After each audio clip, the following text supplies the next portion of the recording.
अस्सलाम वालेकुम। आज का जो हमारा टॉपिक है वो हेपेटाइटिस बी वायरस है, जो हेपेटिना वेरिडी फैमिली से है।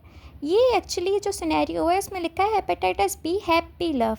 एक्चुअली ये सिनेरियो एक यूएस की मूवमेंट के ऊपर है जो हिप्पीज़ ने ओरिजिनेट करी थी, जिसका पर्पस था वर्ल्ड पीस को प्रमोट करना, और ये वियतनाम वार के अगेंस्ट थी। जब भी यहाँ लिखा है हैप्पी लव, और यहाँ पे जो फ्लावर पेटल्स बने हैं ये दिखा रहे हैं पीस को। अब हम यहाँ देखें तो यहाँ पे एक डोम शेप टेंट बना हुआ है जो न्यूक्लियस की तरह हमें लग रहा है। इस पे लिखा है हिप्पी पैड। ये हिप्पी पैड दिखा रहा है कि हेपेटाइटिस बी वायरस है वो हेपेटिना वेरिडी फैमिली से है। हम यहाँ देखें तो ये पर्पल ब्लू कलर जो है ये दिखा रहा है, कूल कलर्स जो होते हैं वो डीएनए वायरस को दिखाते हैं। ये दिखा रहा है कि हेपेटाइटिस बी जो है वो एक डीएनए वायरस है। हम देखें यहाँ जो हिप्पीज़ हैं उन्होंने सबने ढीला ड्रेस पहना हुआ है। इसको हम कह रहे हैं हिप्पीज़ जो है वो गाप के अंदर वेयर करे हुए हैं। ये दिखा रहा है हेपेटाइटिस बी जो है वो एनवेलप वायरस है। हम देखें तो हिप्पीज़ कुछ जो है डोम के अंदर है। जैसे मैंने आपको बताया ये डोम शेप टेंट जो है ये न्यूक्लियस को दिखा रहा है, तो बाहर का जो स्ट्रक्चर है आप इसको साइटोप्लाज्म समझ सकते हैं। ये दिखा रहा है हिप्पीज़ इनसाइड भी हैं और आउटसाइड भी हैं। तो हेपेटाइटिस बी वायरस जो है ये न्यूक्लियस के अंदर भी रेप्लिकेट कर सकता है और बाहर भी रेप्लिकेट कर सकता है। बाकी डीएनए वायरसेस जो हैं वो न्यूक्लियस के अंदर रेप्लिकेट करते हैं, बट ये थोड़ा अलग है, ये न्यूक्लियस के आउटसाइड भी और इनसाइड भी रेप्लिकेट कर सकता है। हम देखें यहाँ पे तो यहाँ पे हिप्पीज़ जो एक सर्कुलर शेप में बैठे हैं, तो ये दिखा रहा है कि इसका जो जीनोम होता है वो सर्कुलर जीनोम होता है। और हम देखें यहाँ पे ये सर्कुलर बैठ के म्यूज़िक प्ले कर रहे हैं और कुछ पीछे हाथ पकड़ के खड़े हैं। उन्होंने हाफ सर्कल बनाया है और उन्होंने कंप्लीट सर्कल बनाया है। ये दिखा रहा है कि हेपेटाइटिस बी के पास जो होता है पार्शली डबल स्ट्रैंडेड डीएनए होता है। अगर हम देखें यहाँ पे जो फॉर्चून टेलर है इसके हाथ में रिवर्स ट्रांसक्रिप्टेस वाली स्पेल बुक है। ये रिवर्स ट्रांसक्रिप्टम जो है एचआईवी में भी था, जो दिखा रहा था एचआईवी के पास रिवर्स ट्रांसक्रिप्टेस एंजाइम होता है। इसी तरह हेपेटाइटिस बी के पास भी रिवर्स ट्रांसक्रिप्टेस एंजाइम होता है। अगर हम इसकी ट्रांसमिशन की बात करें तो ये through sharing of blood products, needles and vertical transmission हो सकती है। इसलिए यहाँ पे एक बेबी और मदर दिखाया है। मदर के हाथ में देखें तो एक बैनर है जिस पे लिखा है sex, drugs and rock and roll. ये इसकी ट्रांसमिशन को बता रहा है कि ये थ्रू सेक्स, ड्रग्स के थ्रू ट्रांसमिट हो सकता है। ऑल्सो मदर एंड बेबी को दिखाया है कि इसकी वर्टिकल ट्रांसमिशन भी होती है। अगर हम देखें तो मदर ने भी रेड कलर का ड्रेस पहना है, रेड स्पॉट्स वाला, और बेबी ने भी सेम ड्रेस पहना हुआ है।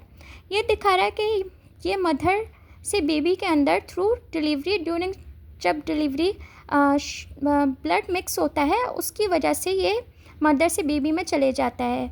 ये प्लासेंटा के थ्रू नहीं जाता। एक्चुअली हेपेटाइटिस बी थोड़ा बड़ा वायरस होता है, तो ये प्लासेंटा के थ्रू नहीं जा पाता। ये ड्यूरिंग डिलीवरी जो है वो ट्रांसमिट होता है बेबी में। हम देखें तो मदर के पास भी कुकी है और बेबी के पास भी कुकी है। ये दिखा रही है कि हेपेटाइटिस बी वायरस जो है वो क्रॉनिक इन्फेक्शन भी हो सकता है, लेकिन मदर के पास जो है वो कम कुकी है।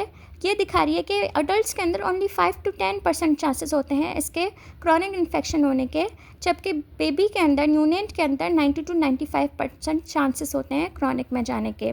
आप देख सकते हैं कुकी इसके पास, बेबी के पास ज़्यादा, और इसका शेप जो है वो लिवर जैसा है।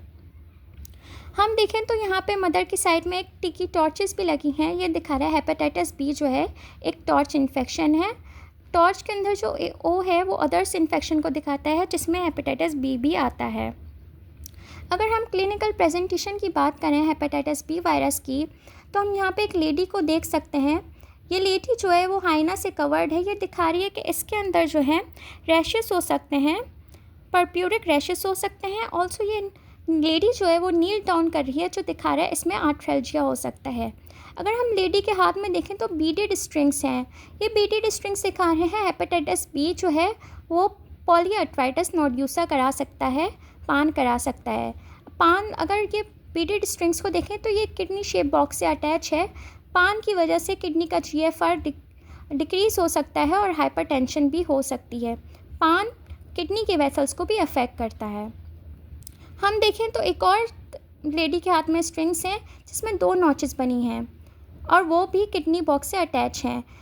पान के अलावा भी हेपेटाइटिस बी 2 और किडनी की पैथोलॉजीज कराता है, मेम्ब्रेनस ग्लोमेरुलोनेफ्राइटिस एंड मेम्ब्रेनो-प्रोलिफरेटिव ग्लोमेरुलोनेफ्राइटिस। जो पहली वाली नॉच है इसमें 2 स्ट्रिंग्स आ रहे हैं, ये दिखा रहे हैं थिकन बेसमेंट मेम्ब्रेन को।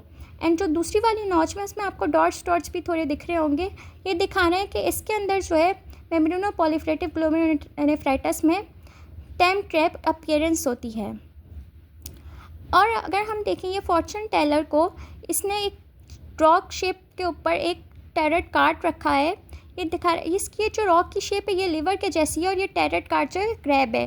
क्रैब हमें पता है कैंसर को दिखाता है, तो हेपेटाइटिस बी जो है हेपेटोसेलुलर कार्सिनोमा भी करा सकता है। अगर हम इंटरप्रिटेशन की बात करें या हमें बताना हो कि हेपेटाइटिस बी का कौन सा स्टेज है, एक्टिव है या क्रॉनिक है या ट्रांसमिसिबल है और ये कैसे ट्रांसमिट हो सकती है, तो ये हम देखने के लिए यूज़ कर रहे हैं यहाँ पे वैन को, और यहाँ पे एक मैन को जो अपने बेबी के साथ है जो वॉलीबॉल से प्ले कर रहा है। लिवर एंजाइम्स के थ्रू भी हम इंटरप्रिटेशन कर सकते हैं।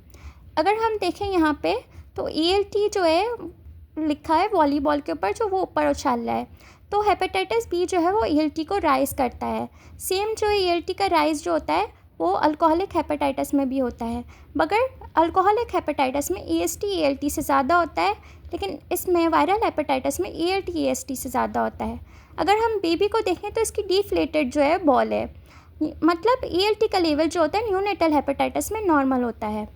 अगर हम इंटरप्रिटेशन की बात करें थ्रू सीरोलॉजी, तो सीरोलॉजी में हमें सरफेस एंटीजन एक्टिव इन्फेक्शन को बताती है, एंटीजन हमें ट्रांसमिसिबिलिटी को बताती है, कोर एंटीजन विंडो पीरियड को बताती है, और एंटीबॉडी जो होती है एनवलप के अगेंस्ट ये दिखाती है अब जो है इन्फेक्टिविटी का चांस कम है, और सरफेस एंटीजन जो है हमें इम्यूनाइजेशन को दिखाती है या रिकवरी को दिखाती है।